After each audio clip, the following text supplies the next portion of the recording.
मान धन्यवाद हो प्रभु के अनुग्रह कले आज पुनराय आपण सम्मुखें ईश्वर वाक्य कह सुযোগ देले से ईश्वर को धन्यवाद देवा सहित मु समस्त मोर प्रिय दल जन प्रिय दल आज आम देखा जिसाय 50 अध्याय 4 पद मुझेपरी क्लांत लोक को वाक्य द्वारा सुस्थिर करि एथिपाई प्रभु सदा प्रभु मते शिक्षित लोक मानकर जीवा दे से प्रति प्रभात जागृत कराती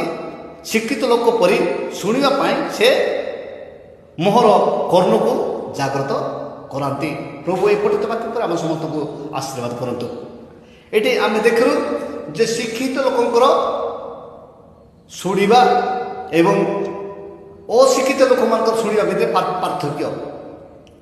जो मैंने गालुआ होती से मैंने अशिक्षित परी शिक्षित हेले भी ताकर लाभ ना किंतु जो माने प्रभात उठिकी जो माने शिक्षित लोक परी माने जीवन यापन कर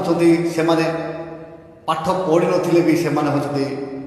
जे ईश्वर संतान संतति जोग देथिबा विधायक महाशय एवं पूर्वतन विधायक सांबारिक महाशय वीर महाशय एवं आपण माने समस्ते एवं यही अंचल आमर पाद आपण एवं अन्य जो मान समाज सेवी जो अच्छा समस्त को आपण मान को धन्यवाद दूसरी। मुझे 1979 मसीह कोटगड़ सुवर्णगिरी को चाली चाली आसी सका 8 बाहर की उपरबेला 3टा बेले पहुंची से केवल चला रास्ता रास्ता नाला तापर द्वितीय थर जो आसली से आश्चर्य लगिला 2000 मसीह एवं 2000 मसीह से पाठ माझी भाई आम को स्वागत करते श्याम पाठ माझी एवं से मत खुशी लगिला जे सालिसा बाबूंकर कोल ईश्वर सालिसा पाठ माझी मालिसा पाठ माझी कोल ईश्वर 2 जन विचक्षण पुओ मान को से कथा शुणिले मत लगे एमानकर जीवाटा गोटे लुहार तैयारी बड़ सुंदर एमाने कथा कही जानते एवं लोक मान आपाहित कर पारुले एवं से भितर जो लुचि गुणटा थिला विभिन्न माध्यम से प्रकाश करते आम भाई सांगे जो कथबार्ता से प्रथम कथा मत कही जे आज्ञा यही अंचल मो गोटे आदिवासी संगठन आरंभ कर आदिवासी संगठन विषय जो वीडियो रेकर्डिंग सब करते से वीडियो रेकर्डिंग से मत देखा हजार हजार लोक जो खंडा तलवारी धरिकी धनुषर धरिकी सब यात्रा कर गोटे जगार एकत्र होती घटनाटा से जो कहले मुझे भाविली ये अंचल आउ जड़े बिरसा मुंडा कथा मुझे शुणी जानी आदिवासी नेता जड़े ख्रीस्टियान नेता किंतु से अबिका वर्तमान जोटा कि बिहार स्टेट थिला बिहार स्टेट नहीं वर्तमान झारखंड से वर्तमान से किंतु तांकर जो सब कृतित्व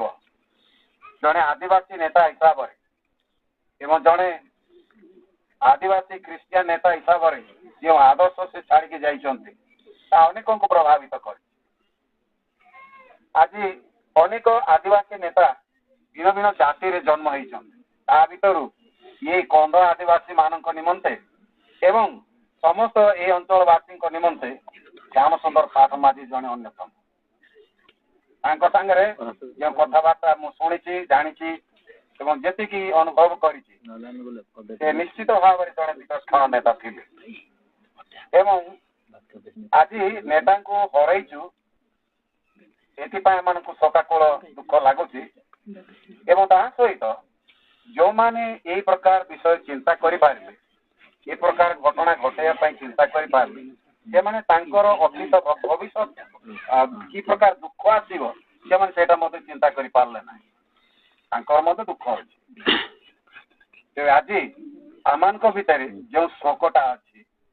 ଆଜି ଶୋକ ସଭା ପାଇଁ ଆମେ ଆସିଛୁ। ସେ କଥାରେ କୁହାଯାଏ ଦୁଃଖଟାକୁ କହିଲେ ଦୁଃଖଟା ଲାଘବ ହେଇଯାଏ, କମିଯାଏ ଏବଂ ସୁଖଟାକୁ ବାଣ୍ଟିଲେ ତାହା ବହୁଗୁଣିତ ହେଇଯାଏ। ଏହା ସତ କଥା। ଆଜି ଦୁଃଖଟାକୁ ଆମେ ସମସ୍ତେ ଏକତ୍ରିତ ହେଇଛୁ, ତାଙ୍କ ପରିବାର ସହିତ ଆମେ ଯେ ଏକାଠି ହେଇଛୁ।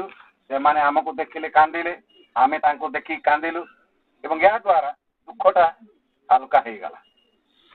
କିନ୍ତୁ ବନ୍ଧୁଗଣ, ଆଜି ଏହି ପରିପ୍ରେକ୍ଷୀରେ ଆପଣମାନଙ୍କର ଅନେକ ଜଣଙ୍କର ବକ୍ତବ୍ୟ ମୁଁ ଶୁଣିଲି ଏବଂ ଶ୍ୟାମ ସୁନ୍ଦର ପାଟମାଜୀ 47 ବର୍ଷ ବୟସରେ ସେ ଆଉ ଏ ପୃଥିବୀ ଛାଡ଼ିକି ଚାଲିଗଲେ,